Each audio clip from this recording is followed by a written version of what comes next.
If I wake up and everybody in my family is alive, I'm so fucking fired up. I don't watch shit. I don't listen to shit. I'm so grateful.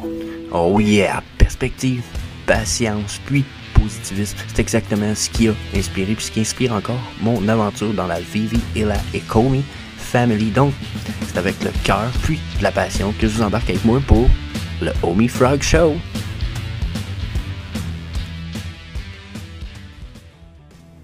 Donc, le fondateur de Binance a déjà dit clairement, si vous n'êtes pas capable de holder, vous serez jamais riche. Donc, aujourd'hui, c'est ce dont on va parler dans le Homie Frog Show. Donc, c'est Jess, The Harvesting Frog, la gang. On fait le tour des news du Homie sur le projet Ecomi.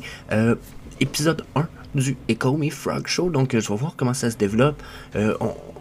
On fait ça pour que ça soit peut-être plus centralisé sur ce qu'on a besoin de discuter, le Homie Burn, etc. Donc on va faire un peu le tour de tout ça. Je regarde pour upgrader tout ça de jour en jour. On va parler des burns, du market cap, de nos vagues qui s'en viennent, de nos prix sur la charte du Homie. Donc on fait le tour de tout ça. Puis on parle de stratégie pour devenir riche. Donc notre financial advice, mais on fait le tour de tout ça dans le Homie Frog Show. Donc, vous voulez manquer de rien de ça, je vous invite à faire un petit smash sur le subscribe button, puis sinon, juste continuer à écouter. D'après moi, vous devriez pas être déçus. So, disclaimer time. Donc, si vous lisez ce qui est écrit à l'écran, finalement, ce que ça dit, c'est Not Financial Advice. On fournit aucun conseil personnel, financier ou d'investissement. On est juste là pour le fun, partager notre aventure, puis donner notre avis. That's it. Donc, le Homie Price est de 0.0017 ce matin. On est en légère remontée depuis environ le début de la fin de semaine. Le prix se stabilise, sauf qu'il y a un plafond certain environ à ce niveau-là, quand même assez important. Est-ce qu'on va le défoncer? On va aller voir ça ensemble. Par contre, avant d'aller voir ça, on va aller voir les burns qui se passent sur le Homie. Donc, notre réserve wallet qui est rendu à 227 milliards de Homie. Le burn, on est rendu à 49,473 milliards de burn. Ce qui est une fucking great news. Si vous voulez mon avis, au prix qu'on est en ce moment, les prix, les burns sont exponentiels. C'est magique. Puis là, on a 2 jeux qui ont commencé à burn du Homie, même. Attends un peu. 2 jeux officiels qui ont commencé à burn du Homie. Non, je dis 2. C'est 1 ou 2?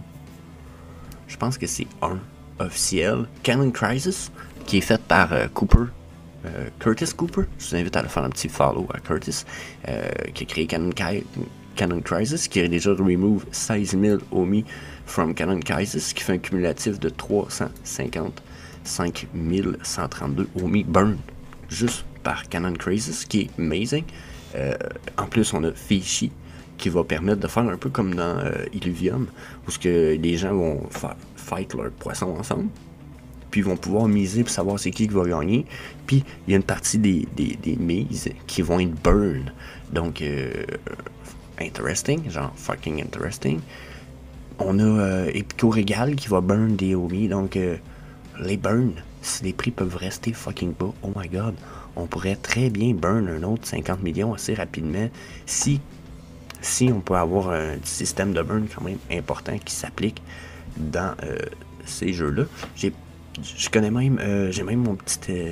mon compadre, je dirais. Mon compadre, c'est un des membres de la famille de Vivi qui s'appelle Adriel, qui a une super bonne idée, semble-t-il, pour burn du Homie à coût de probablement millions également. Donc, je vous dirais, regardez ça, beaucoup de burn dans la family, probablement même moi qui a mon petit projet de Doggy Care Club, qui est un petit projet sur les... bien entendu sur les chiens. J'éventualise d'intégrer probablement une espèce de pool qui fonctionnerait avec déjà le staking qu'on a sur la Sandex, l'achat de Homie, puis le burn de Homie. Donc, probablement qu'on aurait une pool pour ceux qui holderaient le project. On burnerait des Homie, puis etc. Donc, tout ça est en élaboration, rien d'encore très très précis, parce que tout ce burn de Homie m'a donné beaucoup d'idées.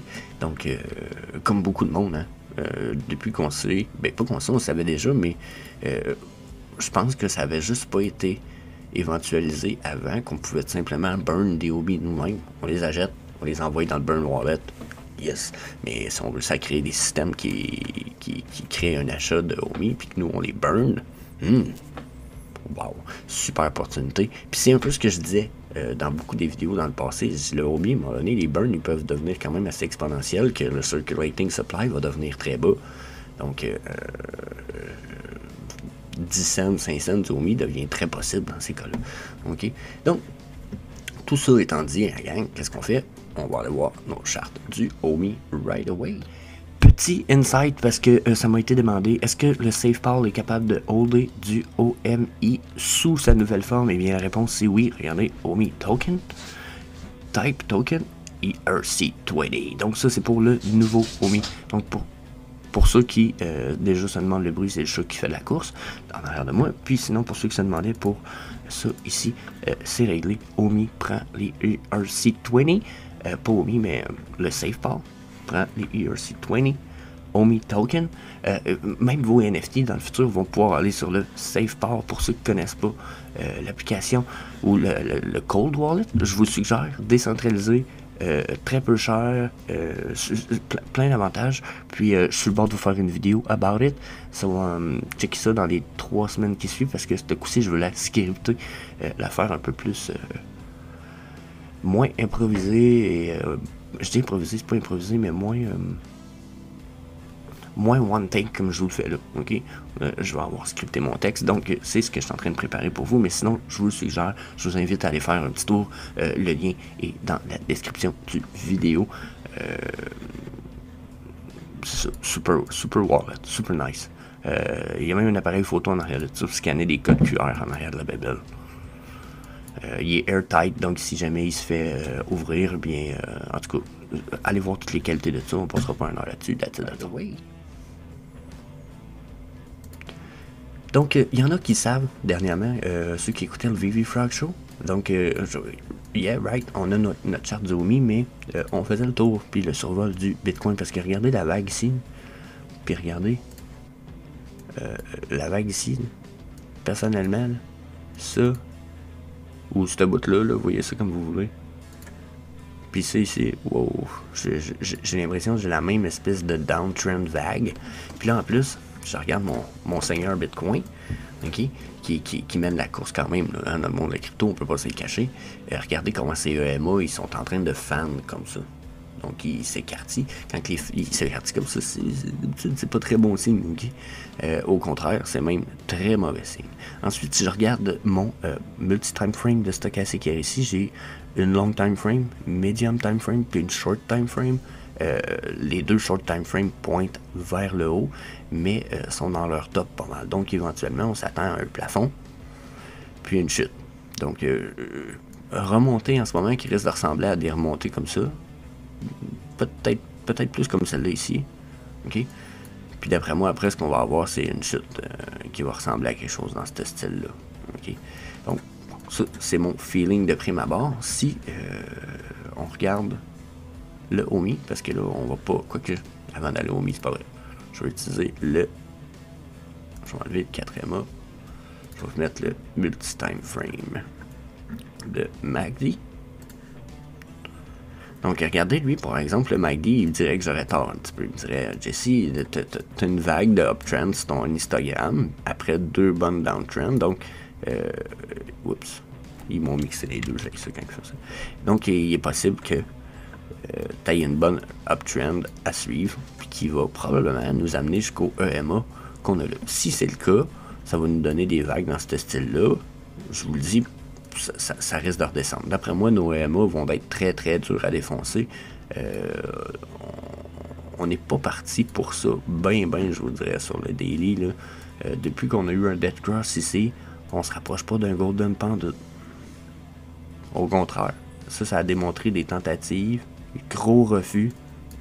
Donc, la suite, pas très confiant pour notre Bitcoin. Hein. Désolé pour la notification de téléphone. Mais si je regarde avec un Fibonacci, 1, 2, 3, Ou on le part-tu de là? On le part de là. On le partit de là, voir. 2.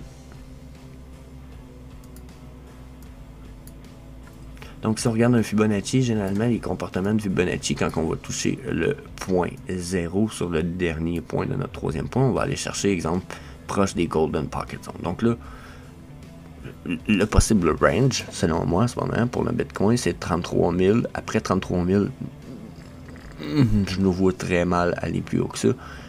Au contraire, je nous vois très bien à côté, soit en ce moment sur le 0,38 qu'on a de la misère à défoncer, hein, soit dit en passant, ou venir chercher peut-être le 0,5 puis ça va être final. Donc, une fois que ça chute, qu'est-ce que vous pensez qu'il va se passer avec Ethereum, qui a la même vague que le Bitcoin, puis, oups, ça, je bouge une ligne, puis le OMI. On a quasiment la même vague, il faut juste les tirer un peu, regardez. C'est le même genre de vague, ok? Puis en plus, on est sur un plafond. Donc encore une fois, si peut-être je peux y aller sur un...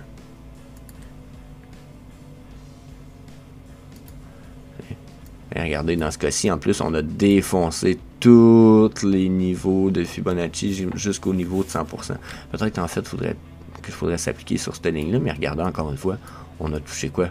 On est dans le plafond de la Golden Pocket Zone, qui est la zone 0,65, qui est indiquée ici.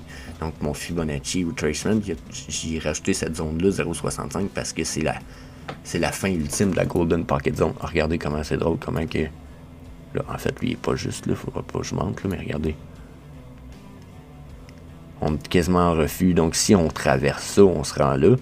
Mais personnellement, je ne vois pas cette percée-là arriver à 0,174, là. 0,175, 0,17418. Je ne vois pas arriver là. Au contraire, je vois clairement un plafond ici qui nous dit prépare-toi, ça va chuter. Et puis mon stochastique est très haut pour 2 de mes 3 time frames, donc je nous verrai très bien à côté en haut. Lui va continuer à monter un petit peu, puis à un moment donné, rip. Donc légère remontée pour la journée, probablement les 2 jours à venir, mais chute à venir, puis c'est le Bitcoin qui va décider de tout ça aussi. Donc, ouais, ça, c'est mon avis pas mal précis là-dessus. Sinon, c'est ici, justement, c'était notre dernier plafond. On avait quoi comme trendline? Oh, ça a été mis sur le 4 heures. Donc, sur le 4 heures, vous voyez, allez, fermez les EMA, là, juste pour se donner un peu plus de vision. Les anti-resistance rally.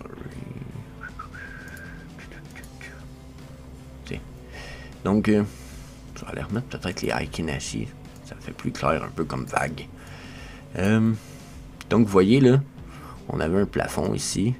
J'avais pas voulu prendre celui-là parce que je trouvais qu'il était plus fiable ici. J'avais comme un autre point ici. Vous voyez, là, on a défoncé cette espèce de support-là qu'on avait sur la uptrend. Personnellement, quand je vois ça, je pourrais conforter bien. Faudrait que je revienne mettre un support là, puis on dirait que ça me paraît très peu fiable. Comme ligne de support, il y a une ligne de corrélation avec, on tombe pas sur des lignes comme on l'était comme ici. Puis regardez ici comment on a une espèce de ligne horizontale justement.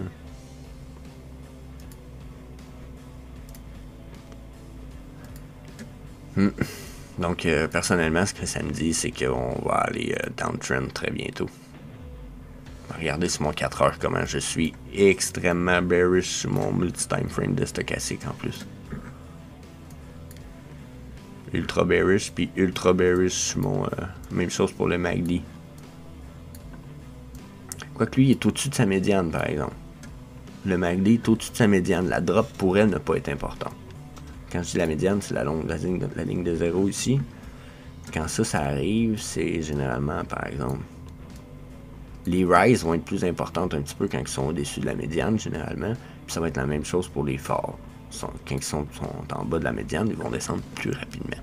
Donc, vous voyez, ici, on avait des belles vagues, mais on n'était pas encore au-dessus de notre médiane, puis on a touché un plafond. Donc, ça nous a refait chuter.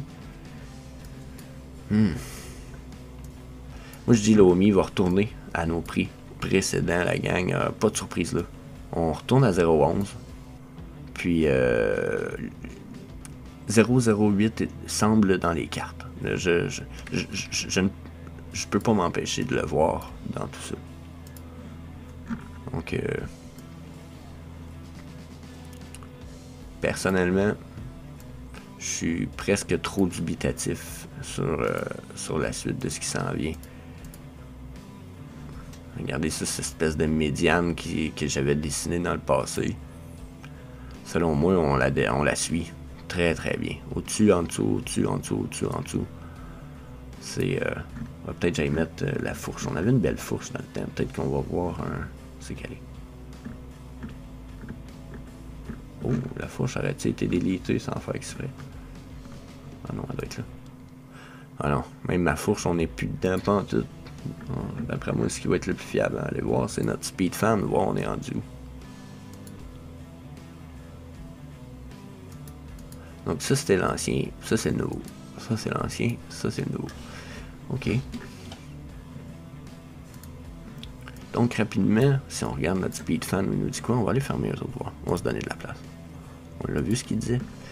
Donc, mon speed fan, ça c'est le nouveau. Donc le nouveau étant peut-être, je sais pas c'était lequel qui était le plus précis. J'aimais beaucoup notre ancien, mais on voit des corrélations quand même avec celui-là. Donc là, on aurait touché notre 0, 0,25, 0,382. On perce. Donc il y a des chances qu'on se rende à 0,5. C'est notre suite logique. La question, c'est on va se rendre comment? Parce qu'on est quand même downtrend. On n'est pas reparti de l'autre sens encore. Là. On n'a pas eu de confirmation de retour uptrend. Quoique, regardez, c'est notre 4 heures, comment que nos EMA sont intéressants par exemple. Sur nos EMA, on s'est accoté sur nos EMA 55 de façon quand même importante ici. Donc, si on n'a pas une chute assez importante, ça pourrait vraiment être bon signe ici. Là. Donc, si notre chute ne nous fait pas casser notre support de EMA 55, ici, la ligne verte, mais je vous dirais qu'on pourrait s'enligner pour une espèce de futur... oups, ça a dessiné tout croche. On pourrait... Pourquoi il fait ça? Ah, c'est parce qu'il est linké sur les... Ça pourrait faire une espèce de mini dead cross à venir. Ce qui d'habitude laisse prévoir à ce qu'on ait un autre... Là, j'ai dit dead cross, mais c'est golden cross que je voulais dire. Donc, on a l'impression peut-être un mini golden, puis éventuellement un gros golden cross qui nous confirmerait notre uptrend. Une fois qu'on repart uptrend, une fois qu'on a une confirmation de ça, personnellement, je vais changer mon speed fan resistance qui est placé avec un top, puis un bottom ensuite. Cette fois-là, on va sûrement le placer avec un bottom, puis un top, puis on va voir la montée va nous amener où dans les fibres. Là, pour l'instant, nos fibres, ce qui vont nous amener, puis notre speed fan, pour l'instant, il nous dit qu'on s'en va vers notre zone de 0,5. Ici, regardez. On s'en va vers là, clairement. Sauf qu'on y va en downtrend. Comprenez? Chaque zone, on va la chercher, mais on descend après chaque zone. Donc, si vous voulez mon avis, ici, on vient de rentrer dans une nouvelle zone. Ce qui va se passer, c'est un peu comme qu'on a fait ici, puis qu'on a fait ici en rentrant dans les nouvelles... en rentrant dans les nouvelles zones ici, c'est parce qu'on venait de l'établir, mais l'ancien bottom était là. Donc, on rentrait dans une nouvelle zone ici. Monter, hop, rise, on accote sur la dernière, monter, on accote, on descend. Donc, ici, là, on a une espèce de grosse résistance. Si on ne réussit pas à faire notre montée, ce qui va se passer, c'est qu'on va descendre ici à côté en support là, pour après ça venir sûrement monter ici, boum. Donc, l'impression qu'on va descendre à quelque part là-dedans, c'est là-dedans qu'on s'en vient jouer. Puis là-dedans, ben, ça détermine, selon moi, entre 0,16 puis 0,008. Donc, watch out. Probablement, super belles entrées à prévoir. That's it à matin. Donc, ça fait le tour du Oh Me Frog Show épisode 1. J'espère que vous avez apprécié. Puis, si vous avez des suggestions de ce qu'on devrait regarder pour le Oh Me, ou même des suggestions de pages ou quoi que ce soit, n'hésitez pas. Étant le premier épisode, je suis encore en élaboration pour améliorer ça. Mais je me suis dit que ce serait plus intéressant pour vous d'avoir des épisodes plus courts, séparés, de part et d'autre, leur sujet. Donc, ceci étant dit, that's it. Donc, merci d'avoir écouté cet épisode-là. Si vous avez aimé l'épisode, n'oubliez pas, faites un clic sur le subscribe button. Puis, n'hésitez pas à me laisser des commentaires, me donner votre avis, à savoir ce que vous désirez le plus possible pour le Homie Frog Show. Donc, that's it. Ceci étant dit, je vous dis, checkez ça. Je vous laisse un petit lien pour une petite vidéo que je crois pourrait vous intéresser. Donc, peace.